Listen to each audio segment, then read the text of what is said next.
make him a knight. His younger son, 2 or 3 years before, in a fit of anger, left his father's house and rode off on his fiery steed, never to come back home. Now then, as having this party for the eldest son, and the eldest son missed his father, and he went upstairs in the room there where they kept all the armor and all of the things of the young man and his father and his son. The father was kneeling right below the shield and the sword of his younger son. Tears were streaming down his face, and he didn't know anybody was in the room. The elder son came in and stopped without closing the door, and there he heard his father say to his son, "Oh, son, oh, my son, I would give all I own if you'd just come back home."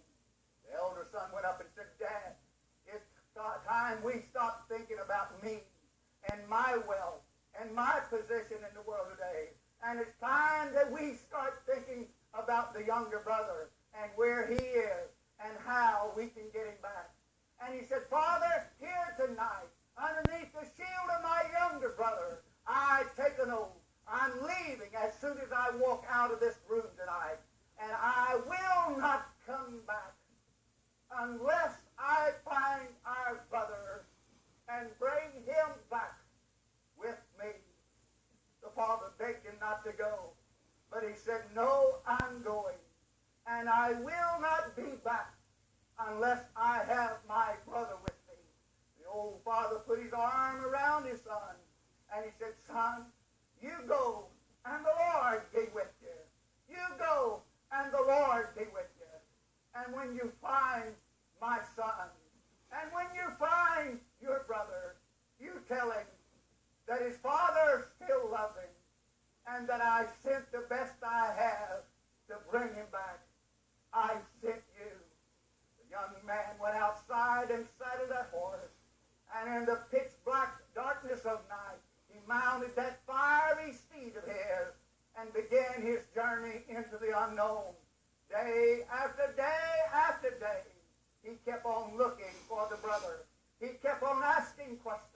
He kept on tracking and going here to this town and this town and this town, until months and months and months later, finally one day, he found himself in a faraway land. Lo and behold, there was very few people in this little town.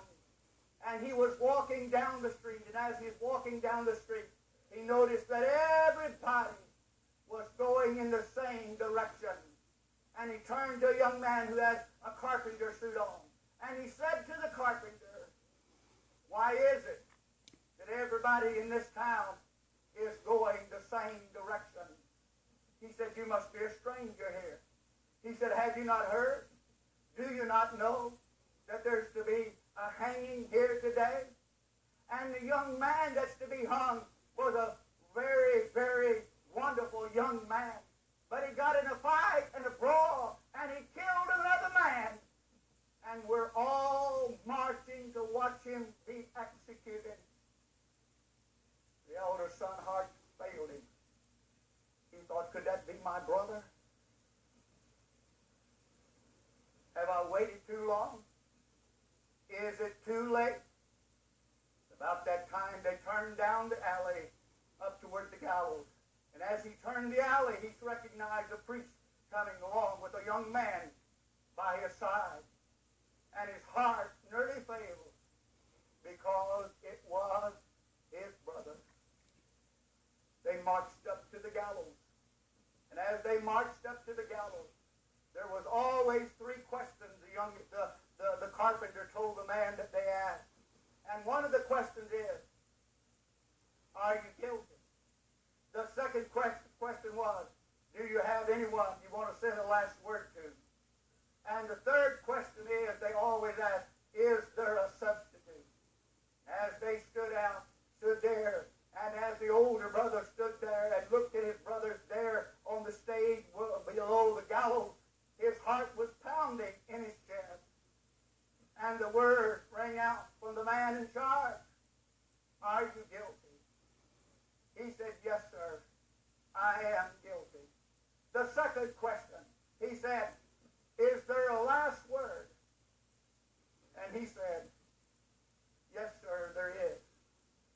said with tears coursing down his face, I want you to send word back to my Father's house that I love him, that I love him, and that I love him. Send word back to the Father's house that I love him. And then the third question, of course, it was little use to ask it because no one had ever volunteered. But the third question is there a substitute for the offender? And when the man said, is there a substitute? The word rang out. I am the substitute. My Father has sent me. I am the substitute. My Father has sent me. The young man fainted and fell on the floor and was fixing to be hanged. And they begged the elder brother not to do it, not to make them put the noose around his neck, not to hang him. But he would not listen to what they said. And there on that platform, they put that noose around his neck and tripped that trap door. And in a moment, his body was dead and lifeless at the foot of the gallows. The younger brother gathered all together, made his way back across the burning sand and the snow-clad mountains down into that little town where he and his brother lived. And the story goes that on this night every year, that younger brother gathers together his family and they celebrate in honor of his brother that died for him. Now, folks, you say, but that's the story. No, I've read it through the years and cried through the years because that is a picture of Jesus Christ who came down here and found me with a noose around my neck, condemned to die.